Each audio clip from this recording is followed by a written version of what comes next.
बेलापुर नाम का एक गांव था। उस गांव में धर्मा नाम का एक किसान रहता था। धर्मा एक ईमानदार किसान था। मेहनत में कभी भी कोई भी कमी नहीं रखता था। इतना करने के बाद भी वह दिन प्रतिदिन गरीब होता जा रहा था। इसका कारण यह था कि उसकी जमीन साहूकार के पास गिरवी पड़ी हुई थी। पत्नी पिछले 2 सालों से कर्जा चुका रहे हैं, मगर ये कर्जा है कि चुकता होने का नाम ही नहीं ले रहा। इतना तो कर्जा भी नहीं लिया हमने जितना हमने कर्जा चुका दिया, फिर भी वह साहूकार जमीन वापस क्यों नहीं करता। धर्मा भाग्यवान, वह साहूकार बड़ा धूर्त है। मुझे भी पहले ये बात पता नहीं थी। अगर पता होता तो मैं जमीन को गिरवी ही नहीं रखता। असल में जब भी कोई किसान अपना जमीन मांगने जाता है तो साहूकार कोई अनोखी शर्त रख देता है, और अगर शर्त पूरा ना हो तो जमीन से हाथ धोना पड़ता है। इसीलिए अब तक जमीन मांगने की मेरी हिम्मत ही नहीं पड़ी। धर्मा की पत्नी उसको समझाती है कि जिस किसी गाँव वालों की जमीन गिरवी पड़ी है उनसे बात करो, शायद कोई हल मिल जाए जमीन छुड़ाने का। धर्मा अपनी पत्नी के कहे अनुसार ही उन सब लोगों को इकट्ठा करता है जिसकी जमीन साहूकार के पास गिरवी पड़ी होती है। वह सबसे बात करता है, मगर जमीन गंवाने के डर से सब गांव वाले जमीन मांगने से पीछे हट जाते हैं। एक बार की बात है, धर्मा के घर उसकी बेटी रमा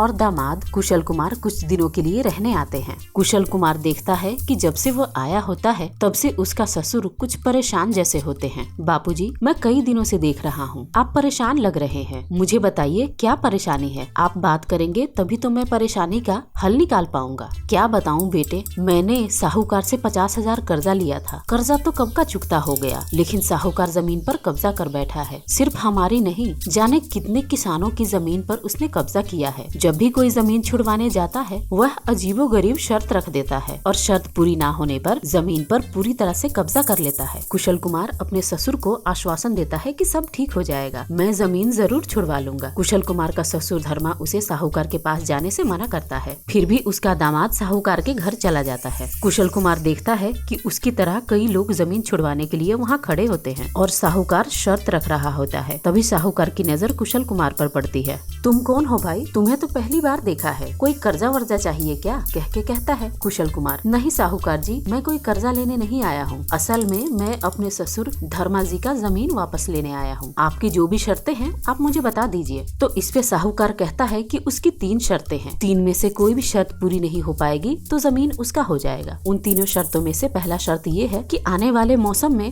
चावल और मक्की के अलावा और जो भी फसल लगाओगे उसका ऊपर का हिस्सा साहूकार का होगा और नीचे का हिस्सा तुम लोगों का। अगर शर्त का फायदा जमींदार को हुआ तो वह जमीन हार जाएगा। वापस आकर कुशल कुमार अपने ससुर को शर्त के बारे में सारी बातें बताता है। तो इस पे ससुर कहता है कि मैंने तो तुम्हें पहले ही वहाँ जाने से मना किया था, उसने जानबूझकर ऐसी शर्त रखी है। कुशल कुमार उसको समझाता है कि आप चिंता ना करो, सब अच्छा होगा।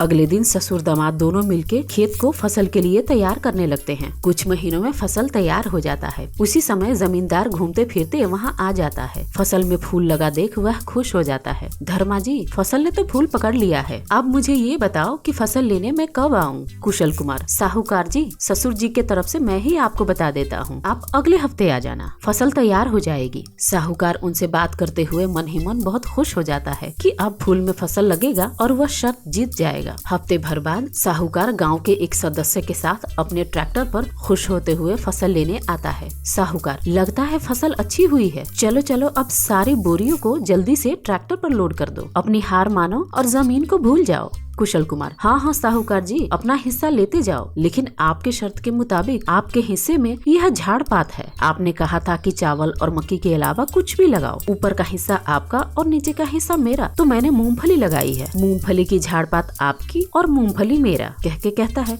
वहाँ खड़ा व्यक्ति कहता है कि कुशल कुमार की बात सही है, आपके शर्त के मुताबिक झाड़पात आपका है और मूंगफली उसका। साहूकार को मन ही मन बहुत गुस्सा आता है और वह दूसरी शर्त रख देता है कि ऐसा कोई फसल लगाओ जो ना साग हो और ना ही सब्जी हो और ना ही अनाज हो, और तो और गांव का कोई व्यक्ति उसे पहचान भी न पाए। इस बार की चुनौती से धर्मा घबरा जाता है। बेटा, पिछला चुनौती तो थोड़ा आसान था, मगर इस बार क्या करेंगे हम, ऐसी भी कोई फसल होती है क्या, मैंने तो ऐसी किसी चीज का नाम नहीं सुना। कुशल कुमार, ससुर जी आप चिंता मत करो, मैं कोई न कोई उपाय खोज लूंगा।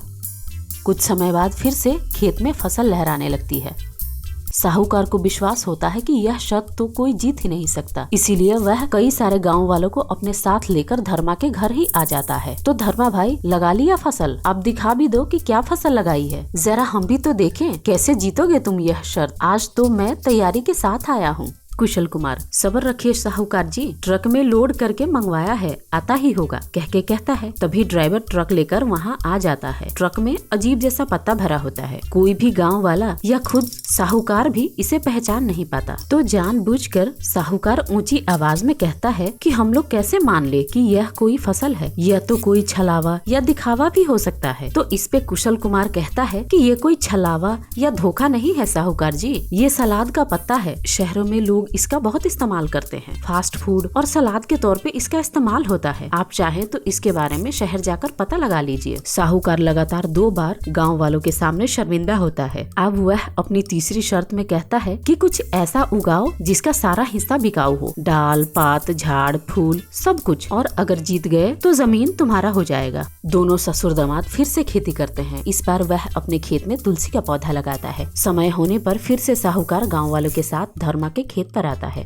खेत में तुलसी लगा देख साहूकार के खुशी का ठिकाना नहीं रहता और वह बहुत हंसने लगता है और कहता है कि अब तुम्हें कुछ सूझा नहीं तो तुमने तुलसी ही लगा दिया। तो इस पे कुशल कुमार कहता है, मैंने तुलसी इसलिए लगाया है कि यही एक पौधा है जो आपकी शर्तों को पूरा करता है, इसका सारा हिस्सा बिकाऊ होता है। साहूकार, तुम मुझे बरगला रहे हो, ऐसा कैसे हो सकता है कि तुलसी इतनी कीमती है और मुझे इसका ज्ञान ही नहीं। तो कुशल कुमार कहता है, वो इसलिए कि जीवन भर आप गांव वाले से धोखा करने में ही व्यस्त रहे, आपने अपने मेहनत से कभी कुछ किया ही नहीं। अगर ठगी करने के बजाय मेहनत करते तो आपको फसल के विषय में अवश्य ज्ञान होता। साहूकार उसकी बात सुन पूरी तरह से शर्मिंदा हो जाता है और अपनी हार स्वीकार कर लेता है और अगले दिन सबको बुलाकर उनसे माफी मांगते हुए उनकी जमीन उनको वापस कर देते हैं।